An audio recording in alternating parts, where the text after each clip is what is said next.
Assalamualaikum warahmatullahi wabarakatuh. Halo anak-anak, apa kabar hari ini? Semoga kalian semua sehat, semangat, dan siap untuk belajar.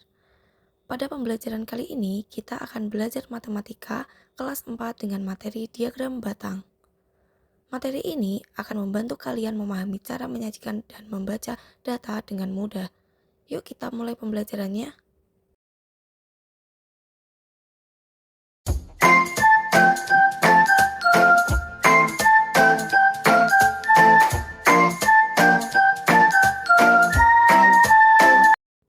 Setelah mempelajari materi ini, kalian diharapkan mampu menjelaskan pengertian diagram batang, mengenal bagian-bagiannya, membaca informasi yang terdapat pada diagram batang, serta menjawab pertanyaan berdasarkan diagram tersebut. Nah, ayo belajar dengan sungguh-sungguh agar tujuan pembelajarannya dapat tercapai.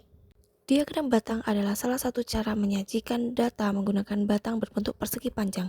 Setiap batang memiliki tinggi atau panjang yang berbeda sesuai dengan jumlah data yang ditampilkan. Semakin tinggi batangnya, maka semakin banyak jumlah datanya. Sebaliknya, semakin rendah batangnya, semakin sedikit jumlah datanya. Diagram batang digunakan agar data menjadi lebih mudah dibaca dan dipahami. Melalui diagram batang, kita dapat membandingkan beberapa data hanya dengan melihat tinggi batangnya. Misalnya membandingkan jumlah siswa, jumlah buah, hasil panen, maupun nilai ulangan. Oleh karena itu, diagram batang banyak digunakan dalam kehidupan sehari-hari. Nah, diagram batang memiliki beberapa jenis. Pertama, diagram batang vertikal, yaitu batang yang disusun dari bawah ke atas. Kedua, diagram batang horizontal, yaitu batang yang disusun dari kiri ke kanan. Yang ketiga, diagram batang ganda, yaitu dua atau lebih batang yang digunakan untuk membandingkan beberapa kelompok data. Jenis diagram dipilih sesuai kebutuhan penyajian data. Sekarang mari kita mengenal bagian-bagian diagram batang. Yang pertama adalah judul diagram, itu menjelaskan data apa yang sedang ditampilkan. Ada sumbu tegak atau sumbu vertikal menunjukkan jumlah data, sumbu datar atau horizontal menunjukkan kategori data, batang diagram menunjukkan banyaknya data, dan yang terakhir skala yaitu angka-angka yang membantu kita mengetahui nilai setiap batang. Semua bagian tersebut saling melengkapi agar diagram mudah dibaca. Perhatikan contoh diagram batang tentang buah favorit siswa. Dari diagram tersebut dapat diketahui bahwa buah yang paling banyak disukai adalah jeruk, sedangkan yang paling sedikit disukai adalah mangga. Kita juga dapat mengetahui jumlah siswa yang menyukai apel maupun pisang. Dengan melihat tinggi setiap batang, kita bisa membandingkan data secara cepat tanpa harus menghitung satu persatu. Ada beberapa langkah untuk membaca diagram batang. Yang pertama, bacalah judul diagram agar mengetahui isi data. Yang kedua, perhatikan kategori pada sumbu mendatar. Yang ketiga, lihat angka atau skala pada sumbu tegak. Yang keempat, amati tinggi setiap batang. Yang terakhir, bandingkan tinggi antar batang untuk mengetahui data yang paling banyak maupun yang paling sedikit. Membuat diagram batang sebenarnya sangat mudah. Langkah pertama adalah menentukan data yang akan disajikan, kemudian membuat sumbu mendatar dan sumbu tegak. Setelah itu, tentukan skala yang sesuai agar diagram mudah dibaca.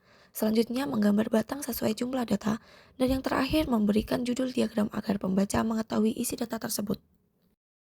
Diagram batang sering digunakan dalam kehidupan sehari-hari, misalnya untuk menunjukkan hasil penjualan di sebuah toko, jumlah siswa dalam setiap kelas, hasil panen petani, maupun kegiatan yang dilakukan setiap hari. Dengan menggunakan diagram batang, informasi menjadi lebih jelas, mudah dipahami, dan mudah dibandingkan. Nah, sekarang saatnya kita berlatih soal perhatikan diagram batang yang telah disajikan pada layar. Amati dengan teliti karena setelah ini kalian akan menjawab sebuah pertanyaan berdasarkan diagram tersebut.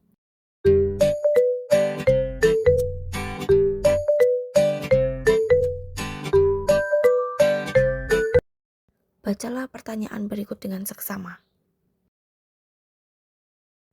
Nah, jawabannya benar adalah B, yaitu batang. Batang merupakan bagian yang menunjukkan banyaknya data pada setiap kategori. Semakin tinggi batang, semakin besar jumlah datanya. Apakah jawaban kalian benar? Hari ini kita telah mempelajari bahwa diagram batang merupakan cara menyajikan data menggunakan batang berbentuk persegi panjang. Kita juga telah mengenal jenis-jenis diagram batang, bagian-bagiannya, cara membaca, serta langkah-langkah membuat diagram batang.